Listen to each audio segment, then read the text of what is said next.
ever imagine getting a handwritten I love you note, like from your car salesperson? Wow. It sounds crazy, right?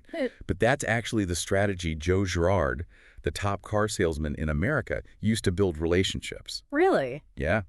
And that's what we're going to be diving into today. We're looking at this fascinating conversation between two business consultants who also happen to be close friends. They explore all these really simple but profound actions that can totally transform your relationships and like your personal well-being. Cool. Where are we getting this conversation from?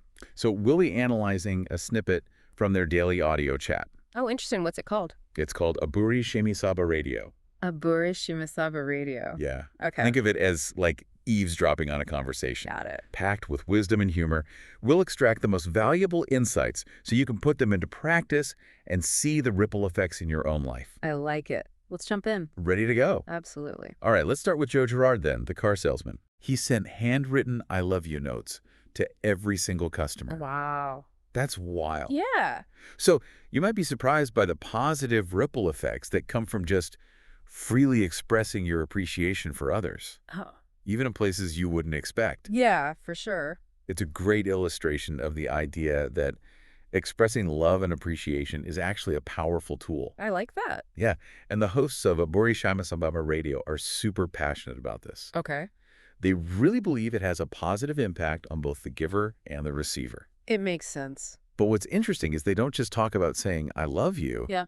They actually expand on this idea of freely expressing all kinds of emotions, Like what? even the ones that might be a bit challenging, like dislikes. Oh, interesting. Yeah, they argue that expressing dislikes is as important as sharing all the positive emotions. Huh. That might seem kind of counterintuitive at first. Right. Yeah. But they make a compelling case for finding a balance between expressing, the love and appreciation, but also setting those boundaries by expressing dislikes and saying no. Uh-huh.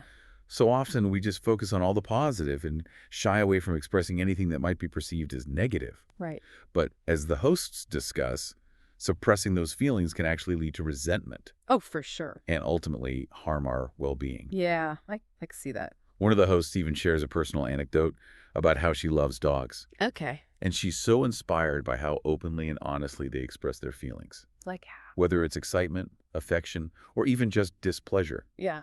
It made me think about how often we hold back from expressing ourselves fully, maybe out of fear of judgment or rejection. Yeah, I can definitely relate to that. Right. Like maybe we could all learn a thing or two from dogs about being more authentic. I think so. I know I'm guilty of holding back sometimes, especially when it comes to saying no. Oh, yeah, they talk about that too. They highlight the importance of saying no as a way to protect our time and energy and ultimately our well-being. Yeah. We often feel obligated to say yes to everything, but that can lead to overcommitment and just burnout. For sure. They emphasize that saying no doesn't make you a bad person. Right. It can actually be a sign of self-awareness and strength. It's so true. Right. That's such a powerful way to reframe saying no. Yeah. It's not about being selfish or uncaring. It's more about prioritizing your own needs and setting those healthy boundaries. Oh, sure. And they even give us some practical tips on how to say no effectively. Oh, cool. In different situations. Yeah, in different contexts. Nice. So they stress the importance of being polite but firm and offering a clear explanation Okay. without over-apologizing. Yeah. They argue that learning to say no gracefully is really crucial for maintaining a healthy balance in our lives. I agree. So we've got this interesting juxtaposition between the outward expression of love and appreciation and then the inward focus of self-preservation with saying no. Right. It seems like finding that balance is key. Absolutely. And what's fascinating is that these seemingly opposite concepts are actually two sides of the same coin. How so? Both expressing love and setting boundaries, they both stem from a place of authenticity and self-respect. Oh, that's interesting. Yeah. So it's not about choosing one over the other. Right. It's about recognizing when each is appropriate Okay. and finding a way to express ourselves honestly and respectfully in every situation. Exactly. That's where the real power lies, in that delicate balance between giving and receiving, between saying yes to what truly matters and no to what doesn't. Yeah. And that's what the hosts of炙りしめ鯖Radio explore so beautifully in this conversation. This is already giving me a lot to think about. We've barely scratched the surface of this conversation, and I'm already seeing how these seemingly simple concepts can have such a profound impact on our lives. I agree. It's amazing how much wisdom can be packed into a short snippet of conversation, and there's more to uncover. Well, let's take a deeper dive into the specifics of how this plays out in part 2.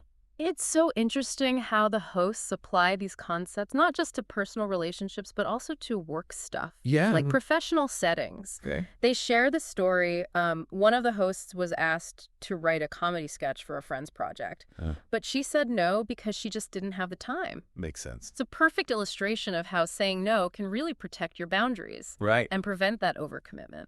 That one really resonated with me. It's just so easy to feel obligated to say yes to things. Yeah. Even when we're already, stretched thin.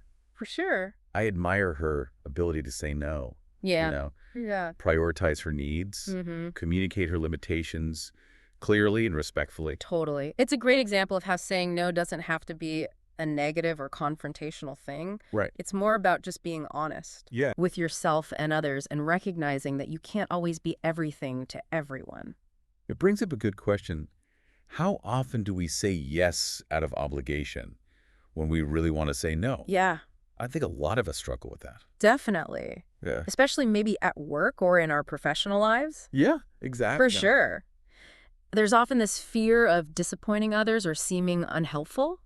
But they emphasize, saying no doesn't make you a bad person. For sure. In fact, it can be a sign of self-awareness and strength. Yeah, it's about recognizing your limitations and valuing your time and energy. Exactly. And it's also about setting a good example for others. Oh, that's a good point. When we are okay with saying no, it kind of gives other people permission to do the same.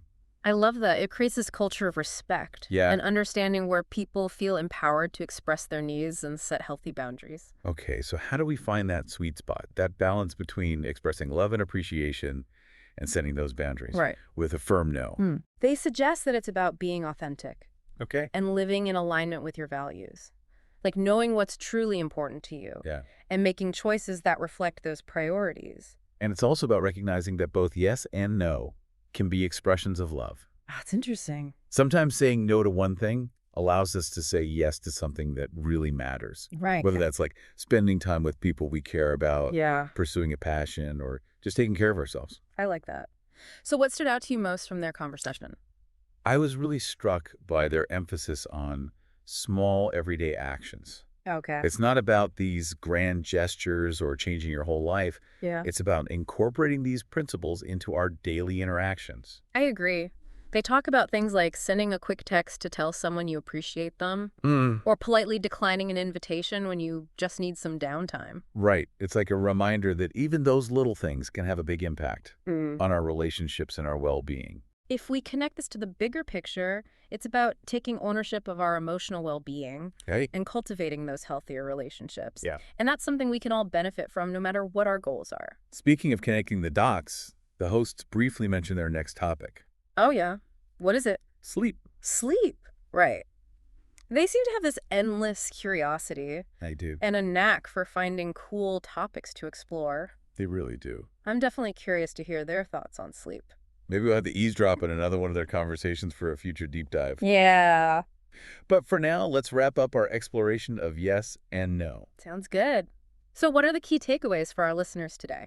Well, we've learned that expressing love and appreciation can really strengthen our relationships and boost our own happiness. Yeah. But it's equally important to set healthy boundaries by saying no when we need to. It's all about finding that balance. Yeah. Between giving and receiving, and between expressing ourselves authentically and taking care of our own needs. It's a reminder that small actions can make a big difference. Right.